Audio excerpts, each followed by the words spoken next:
আলহামদুলিল্লাহ, আজকে সকালের নাস্তা।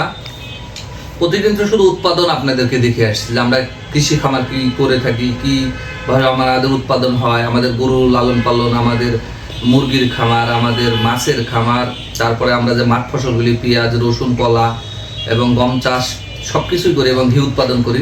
শুধু উৎপাদন দেখাই এবং সেটা আমরা এটা দেখাই, কিন্তু সেই উৎপাদিত পণ্য আমার বাড়িতে আসার পর কীভাবে তাদের স্বভাব এবং রূপ পরিবর্তন হয়ে গেছে দেখেন। কলা, আলহামদুলিল্লাহ, এটা আমাদের বাগানের কলাগুলো বেশি আকারে বড় না, যেহেতু আমরা এখানে কেমিক্যাল ছাড়া একেবারে অর্গানিক নিরাপদ পদ্ধতিতে কলাগুলো উৎপাদন করে থাকি, যার কারণে এই কলাগুলো আপনার নিরাপদ এবং অর্গানিক কলা চেনার বুদ্ধি কি, বাজারে যখন যাবেন কলা দেখলে যেগুলো দেখবেন যে একটু উপরে এরকম কালচে কালচে হালকা হালকা দাগ আছে এবং আকার একটু ছোট হবে, এগুলো নিয়ে হলো শতভাগ নিরাপদ। আর যে সমস্ত কলা দেখা যায় চকচকা বড় বড় একবারে কোনো রকমের দাগ নাই উপরে, সেগুলো প্রচুর পরিমাণে পেস্টিসাইড ব্যবহার থাকে, যার কারণে এটা চকচকা থাকে।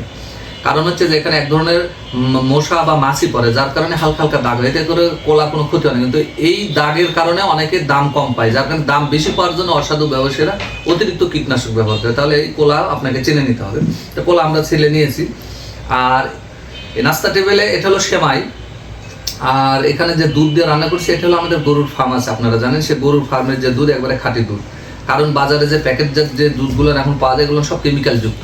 মনে রাখবেন, কেমিক্যাল কখনোই আপনার মানুষের জন্য কল্যাণ হতে পারে না, যার কারণে প্যাকেটজাত দুধ কখনোই খাওয়া ঠিক হবে না মানব দেহের জন্য। যার কারণে আপনার বাড়ির আশপাশ থেকে, প্রতিবেশীর কাছ থেকে যদি আপনারা দুধ ক্রয় করে পরে এরকম সেমাই বানিয়ে আপনারা অন্যান্য তৈরি করতে পারেন। তারপর ঘিয়ের জায়গায় আসি।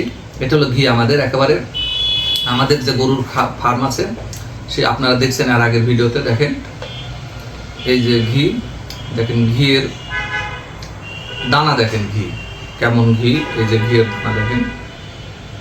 এই ঘি এখন নিয়ে নিলাম, নিয়ে যে আমার রুটি আছে, রুটিটা যেটা আমাদের গমের রুটিতে আমরা ভেজেছি, একটু ঘি মাখিয়ে নিলাম। এটা নেওয়ার পরে মেখে নেওয়ার উদ্দেশ্য যে ঘি অনেক পুষ্টি সমৃদ্ধ একটা খাবার, যার কারণে এখানে ঘিয়ের তো কোনো স্বাদ নাই, জানেনই তো।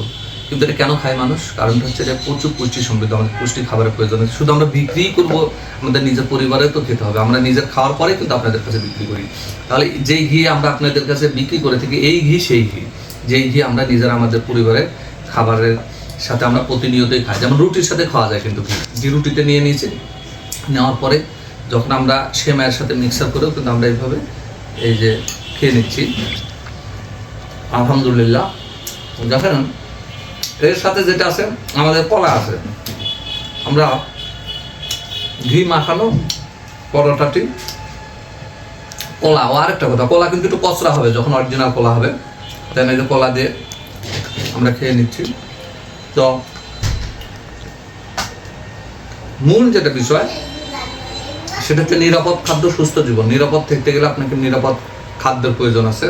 তো আপনারা আমাদের জন্য দোয়া করবেন এবং আমরা আমাদের প্রত্যেকটি পণ্যই কিন্তু আমরা প্রতিনিয়ত আপনাদেরকে ভিডিওর মাধ্যমে তুলে ধরি। বিশেষ করে আমরা আমাদের যে ঘি আছে, ঘিটা আপনাদের গোটা সমগ্র দেশে আমরা অনলাইনে দিয়ে থাকি, যে ঘি দিয়ে আমরা প্রতিনিয়ত আমাদের 3 বেলা খাবার টেবিলে থাকে। তো আপনার শিশু, আপনার পরিবারের সুস্থতার জন্য আমরা আপনাদের জন্য দোয়া চাই এবং আপনাদের জন্য আমরা দোয়া করি এবং নিরাপদ খাদ্যই একটা সুস্থ জীবন ফিরে আনতে পারে। সবার সুস্বাস্থ্য দীর্ঘ কামনা করি। আসসালামু আলাইকুম।